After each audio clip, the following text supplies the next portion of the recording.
Dans cette vidéo, on va voir les lois de Kirchhoff, qui est 100% STE. Donc les lois de Kirchhoff, donc ça nous permet un peu de voir dans un circuit électrique l'intensité.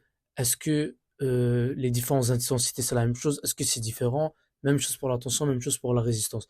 Parce que l'intensité du courant dans un circuit en parallèle, c'est pas la même parce que le courant va se diviser en deux. Ok, il y aura un courant qui va aller par là, un courant qui va aller par là, et les deux, ça sera pas la même chose. Pour la tension, même chose, et pour le résistance, même chose. Donc on va voir en série et en parallèle comment ça varie. Maintenant pour l'intensité, on va commencer en série. Vu que c'est un seul chemin, et ben toutes les intensités vont être la même chose. Intensité 1 égale à intensité 2 égale à intensité 3 égale à l'intensité totale. Ok, donc tout est la même chose.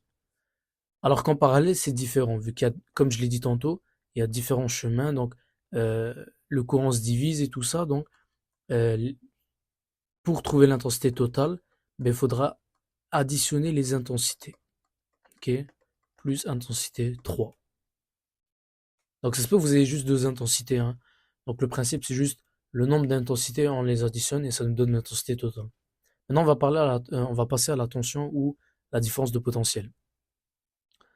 Ici, pour un circuit en série, la tension va être différente. Donc la tension totale, on va devoir additionner toutes les tensions. Alors que pour un circuit en parallèle, les tensions, c'est la même chose partout. Donc partout, la tension, c'est la même. Donc 2, 3. Et ça, c'est faut l'apprendre parce que ça va vous servir aussi dans les calculs. Maintenant, la résistance. La résistance dans un circuit en série, c'est pas la même. Elle va s'additionner. Donc pour trouver la résistance totale, on fait R1 plus R2 plus R3. Et si on en a d'autres, ben on additionne.